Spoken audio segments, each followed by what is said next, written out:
Well, the next story is darker and it shows what can happen when illegal migration network become involved.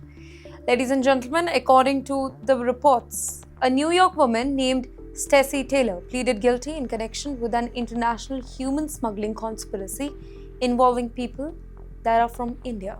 The case described in the report, it goes back to January 2025.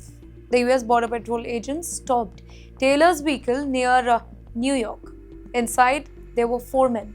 3 were from India, 1 was from Canada. Authorities determined that the men had crossed the US-Canada border without any sort of inspection. And you know what? The weather, it made the whole situation even more dangerous. It was freezing. It was not a normal border crossing. It was an illegal operation involving people being moved across an international boundary. Investigators they examined Taylor's phone, and according to the reports, they found communication suggesting involvement in another smuggling event as well.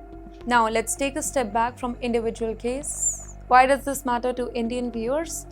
It does, because whenever immigration systems became harder, illegal networks try to sell shortcuts. They promise, don't worry, we know somebody, we can get you across, we can get you a job, we can arrange everything for you. But the shortcut, it can become a trap. And once you enter an illegal network, you are no longer simply navigating an immigration process. You may be putting your money, your safety, your legal future at risk. The lesson is painfully simple. There is no safe shortcut around immigration law in the US. Now, we come to a story from New Delhi.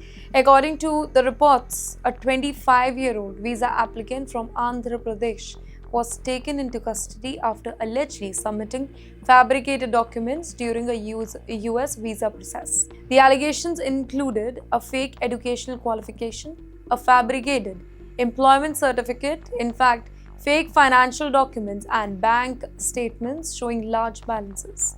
But the problem was not just the documents were fake. The entire profile was allegedly constructed for the US. That's right.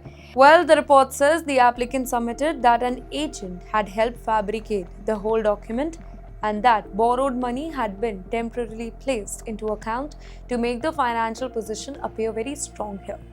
And this is where we need to make something absolutely clear. If an agent tells you that, don't worry, I will fill your DS 160, don't worry, I will arrange the experience certificate for you, don't worry, we can show more money, then stop.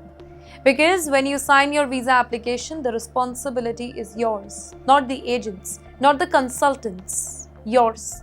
And if the documents are fake, saying that my agent did it, it does not automatically or magically erase your responsibility against the consequences of submitting false information.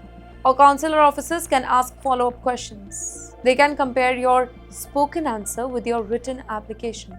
They can examine your education history, your employment history as well, your financial circumstances. And when something does not add up, the interview, it can change maybe in an instant. Well, the report describes possible consequences under the US immigration framework for material misrepresentation, including permanent ban.